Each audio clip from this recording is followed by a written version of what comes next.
أما والذي حج الحجيج لبيته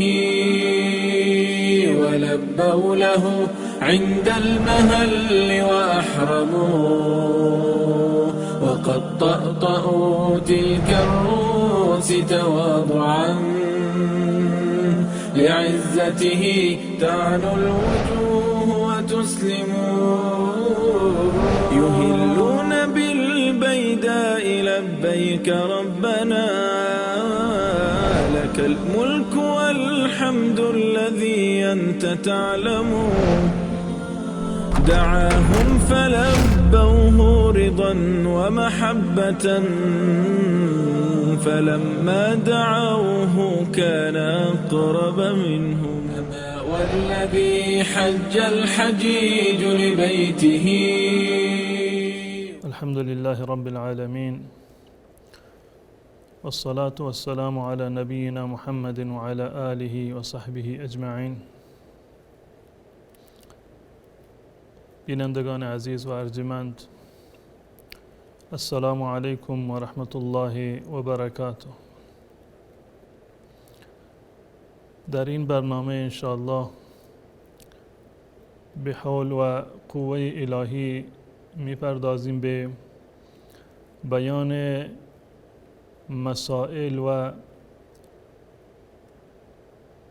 اطلاعاتی درباره حج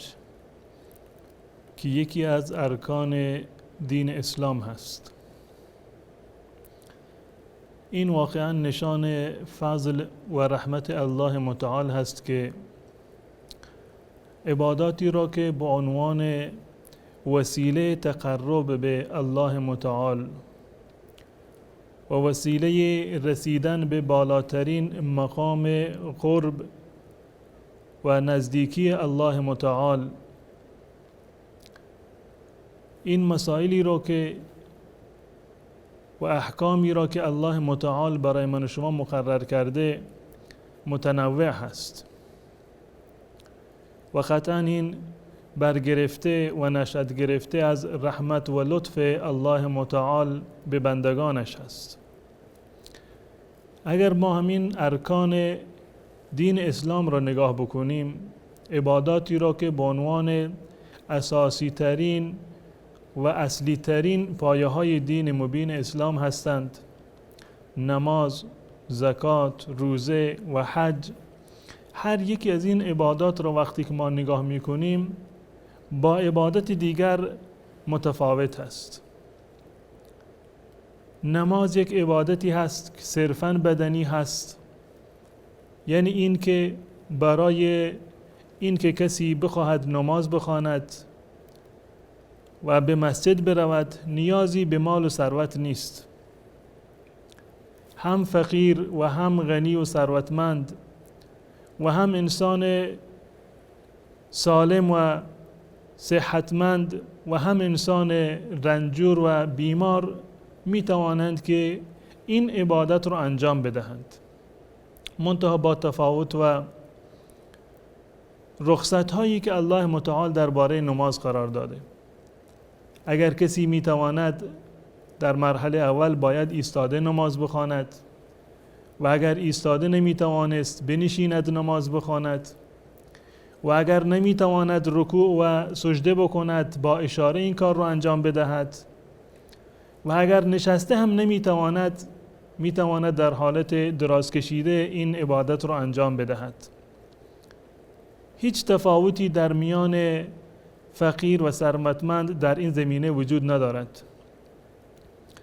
عبادت روزه رو نگاه بکنیم، همچنین یک عبادت کاملا بدنی هست.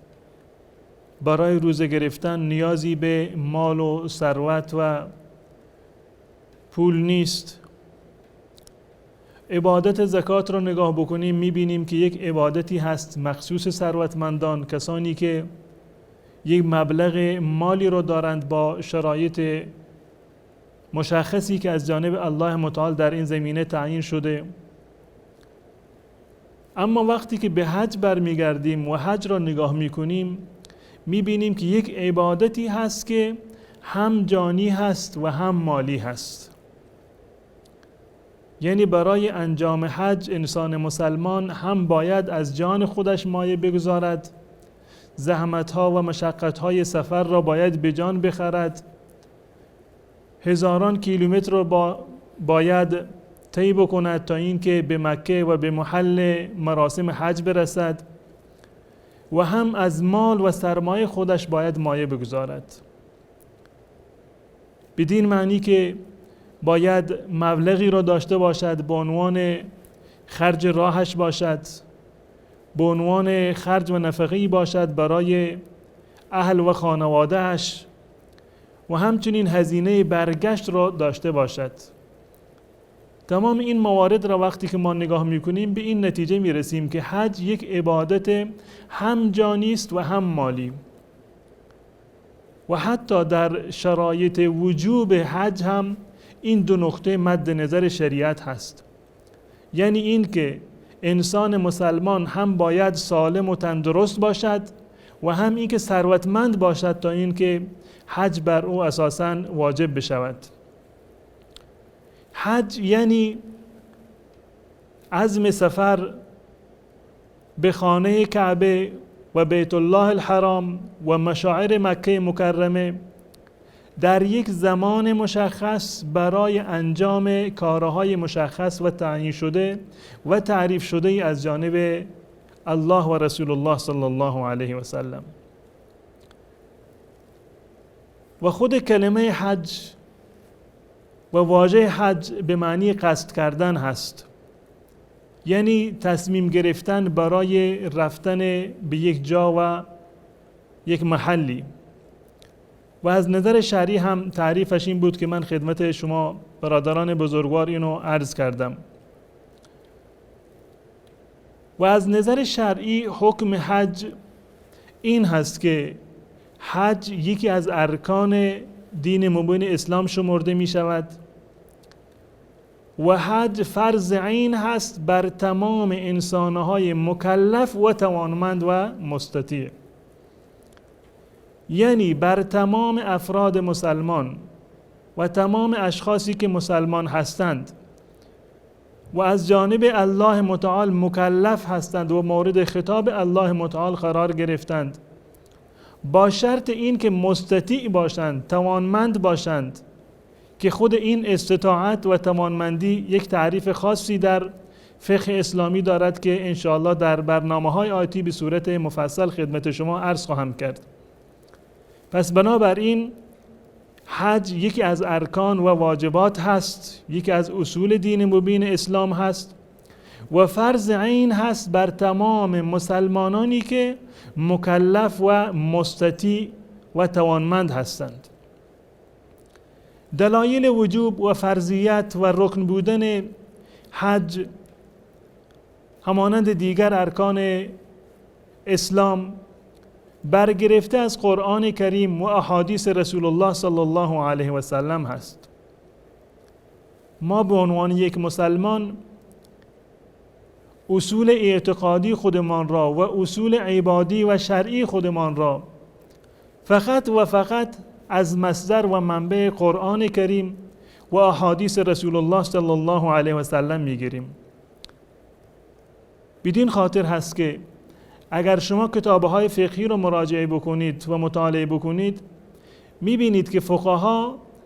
در طرح مسائل شرعی و احکام فقهی وقتی که میخواهند برای گفته خودشون، برای نظر خودشون دلیلی رو بیان بکنند، در مرحله اول آیات قرآن را ذکر میکنند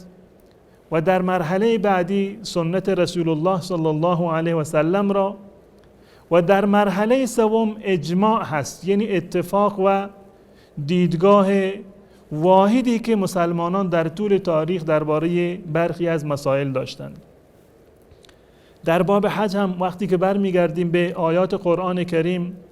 میبینیم که در آیات متعددی الله متعال درباره حج سخن گفته و به صورت کامل و شفاف این مسئله رو برای ما بیان کرده که امروزه ما با اطمینان خاطر می توانیم ادعا بکنیم که حج یکی از ارکان اسلام هست و دلیلش هم از قرآن و سنت رسول الله صلی الله علیه و سلم. در سوره آل عمران آیه 97 الله متعال وجوب و فرضیت حج را بر مسلمانان این گونه بیان می کند: ولله علی الناس حج البیت من استطاع الیه سبیلا. به عنوان یک حق الهی بر مردم واجب هست و مردم ملزم هستند که حج بکنند، منتها من استطاع الیه سبیلا، کسانی که استطاعت و توانایی دارند و می توانند که خودشان را به سرزمین حج و مشاعر برسانند. ولله علی الناس حج البیت، بر مردم لازم هست که برای الله متعال حج بکنند، من استطاع الیه سبیلا، آن کسانی که این توانایی و قدرت را داشته باشند. و در ادامه چه زیبا می فرماید: و من کفر فإن الله غنی عن العالمین. اما کسانی که ناسپاسی و کفر را در پیش بگیرند، مطمئن باشند که الله متعال از تمام جهانیان و از تمام موجودات بی نیاز هست. قطعا هم این گونه هست، زیرا که مبنای عبادات این نیست که الله متعال نیازی داشته باشد به نماز ما، به زکات ما، به روزه و حج ما، بلکه ما هستیم که برای تقرب به الله متعال و برای ارزش پیدا کردن و مقام پیدا کردن نزد الله متعال نیاز به این عبادات داریم. اگر نماز نمی بود، اگر زکات و حج و روزه نمی بودند، اگر این شریعت الهی نمی بود، ما چگونه و با چه وسیله‌ای می توانستیم که به درگاه الله متعال تقرب بجوییم و نعمتهای ابدی الله متعال را، شایستگی و سزاوار آن را داشته باشیم. و وقتی که به احادیث رسول الله صلی الله علیه و سلم برمیگردیم، میبینیم که احادیث صحیح و صریح رسول الله صلی الله علیه و سلم که هیچ گونه ابهامی رو ندارند، با تعبیری بسیار واضح اینو بیان کردند که حج یکی از ارکان اساسی و پایه‌های اصلی دین مبین اسلام هست. حدیث حضرت عبدالله ابن عمر رضی الله تعالی عنه که بارها شنیدید، رسول الله صلی الله علیه و سلم فرمودند: بنی الاسلام علی خمس، پایه‌های اسلام 5 چیز هستند: شهادت الله اله الا الله و ان محمد رسول الله، گواهی دادن و شهادت دادن به یگانگی و یکتایی الله متعال و رسالت رسول الله صلی الله علیه و سلم، و اقام الصلاة و ایتاء الزکاة و الحج و صوم رمضان. و 4 رکن عبادی عبارت هستند از نماز، زکات و حج و روزه ماه مبارک رمضان. این حدیث جزو احادیثی است که در بالاترین درجه صحت قرار دارند، یعنی متفق علیه هست. بخاری و مسلم هر دو این حدیث رو روایت کردند. در مناسبت دیگر حضرت ابو هریره رضی الله تعالی عنه می فرماید که خطبنا رسول الله صلی الله علیه و سلم، رسول گرامی اسلام یک روزی برای ما خطبه ای را ایراد فرمودند و در ضمن خطبه خطاب به مردم چنین اعلام کردند که یا ایها الناس قد فرض الله علیکم الحج فحجوا. ای مردم، ای مسلمانان، ای پیروان من، ای کسانی که تا روز قیامت این پیام من به شما میرسد، الله متعال حج را بر شما فرض کرده، فحجوا، به حج بروید و حج بکنید.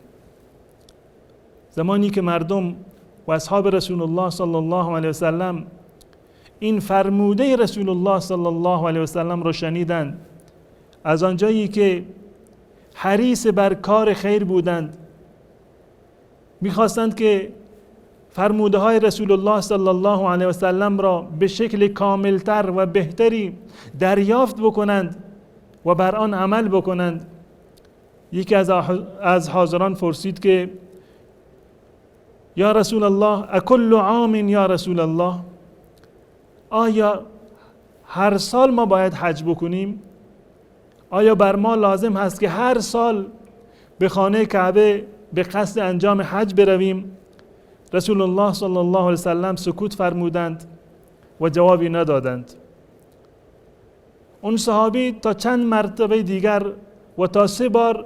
این سوال را عرض کردند که اکل عام یا رسول الله، یا رسول الله ما همه ساله و هر سال حج بکنیم یا یک بار کافی هست؟ رسول الله صلی الله علیه وسلم فرمودند لو قلت لوجبت ولما استطعتم، اگر من بگم که آری همه ساله واجب هست، همه ساله حج بکنید، این بر عهده شما حج لازم می شود و فرض می شود که هر سال باید بروید حج بکنید و شما این توانایی رو نخواهید داشت. و رسول الله صلی الله علیه وسلم به خاطر این مطلب جواب این سائل رو ندادند و نگفتند که همه ساله حج بکنید. واقعا هم ببینید رسول الله صلی الله علیه وسلم فداه ابی و امی، ببینید که درباره امت خویش و پیروانش چه اندازه مهربان هست و در فکر من و شما بوده. فرمودند اگر من بگویم آری بر شما فرض می شود و شما نمی توانید هر سال حج بکنید، یعنی این که در عمر فقط یک بار بر شما فرض هست که حج بکنید. واقعا ما می بینیم که بسیاری از مسلمانان 10 سال از عمرشان گذشته، از الله متعال 50-60 سال کمتر و بیشتر عمر گرفتند، اما باز هم برای یک بار نه تنها این که به حج نرفتند بلکه تلاش و سعی هم نکردند که به حج بروند. اگر رسول الله صلی الله علیه وسلم می‌فرمودند که همه ساله حج بکنید با این همه سختی و مشقت و با این همه مسافت طولانی و با این همه مخارج و هزینه ها، ما چگونه می توانستیم که بر این دستور رسول الله صلی الله علیه و سلم جامع عمل بپوشانیم؟ آری بینندگان عزیز، حج در عمر فقط یک بار بر من و شما فرض هست، اما نباید فراموش بکنیم که ما نمیدانیم که تا کی زنده هستیم. آیا ما تا چند سال دیگر زنده هستیم و می توانیم که به حج برویم؟ و اگر خواستیم و تصمیم گرفتیم آیا چنین فرصتی برای ما مهیا هست یا خیر؟ پس بنابراین باید به این توصیه رسول الله صلی الله علیه و سلم گوش فرا دهیم که ایشان فرمودند تعجلوا الی الحج، هر چه زودتر و در اولین فرصت حج را انجام بدهید، فإن احدکم لا یدری ما یعرض له، هیچ کس نمیداند که فردا برایش چه اتفاقی می افتد.